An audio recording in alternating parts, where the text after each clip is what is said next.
Now, for more on this, we're being joined by Professor David Dunn, the Professor of International Politics at the University of Birmingham. Thank you for being with us, Professor.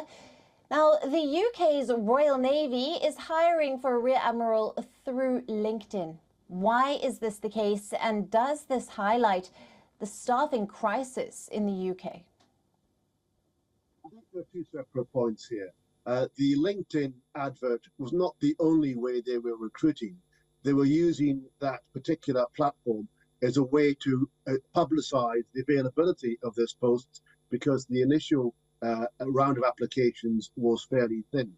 But it does signal that the Royal Navy in particular and the armed forces in general are having a problem recruiting members at all ranks, but particularly as recruit level. And this is to do with the fact that Brexit has tightened the labour market in the United Kingdom. There are not lots of young people coming across from Europe filling jobs, creating opportunities for British people to join the armed forces. It's also that 50% of 18-year-olds now go to university in the UK, so there's a much less reduced pool of people to join the armed forces at 18 or 20 or 21.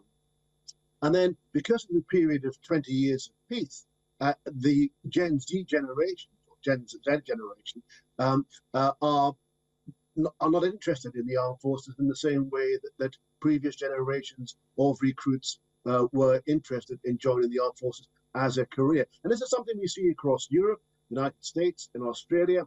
Australia are trying to increase the size of their armed forces, and they've come to the conclusion that they must pay much more to the members of their armed forces in order to recruit in tight labour markets to fill those spaces. So it's a generalised problem, and it's the one that applies to the Royal Navy in particular, because this generation doesn't like being isolated from social media and their friends by serving long times at sea, and therefore the Navy in particular, more than the Army and the Air Force, finds it difficult to fill its posts.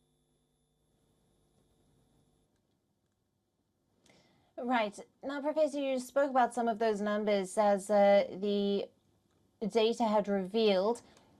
There was a 19.7% collapse or fall of people from Gen Z across the board not joining.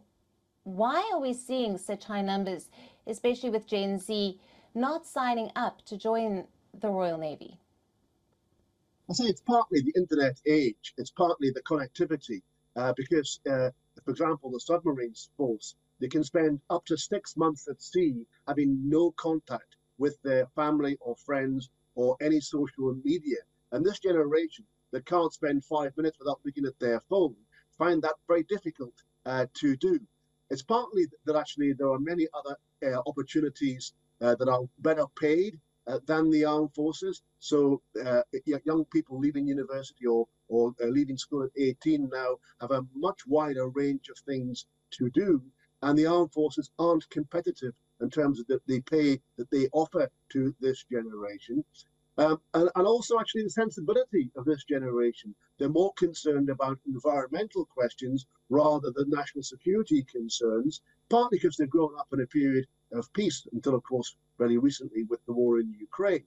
But actually their sensibility is one which is not necessarily aligned to the armed forces, nor do they like necessarily obeying orders and the disciplined, regimented lifestyle of the armed forces, because they've been brought up in a slightly softer approach to the way in which education and hierarchies operate. So for a whole variety of demographic and sociological reasons, they're less well disposed to join in the armed forces than previous generations have been. Now, Professor, the Navy recently decommissioned 2 of its warships due to a shortage of sailors. What could be the impact of this on the Royal Navy? The decommissioning of those 2 vessels you mentioned is something which was planned, hasn't yet happened. And what they've said is when the new Type 26 frigates come into service, they will move the crews from the old ones to the new ones. And there is an issue there in terms of actually there was a plan to keep all those ships in service. But the priority is using the trained crews for the new, better more capable frigates rather than the old ones. But there is an issue there in terms of actually that the ability of the Royal Navy to mount as many patrols with warships as a consequence of that recruitment shortfall. So I think that the government needs to, and I imagine that it will, address this by actually offering more money, as I say, like Australia planned to do, to actually pay the recruits a better salary and make it more attractive, and address this shortfall in the long term. But in the short term, there is a situation whereby perfectly capable ships will be sitting idle as a consequence of them being unable to be manned. So it is a problem. It's a problem particularly for the Royal Navy, but I say it's a problem that all Western armed forces are facing and need to address by more competitive packages for how they pay their sailors, soldiers, and airmen.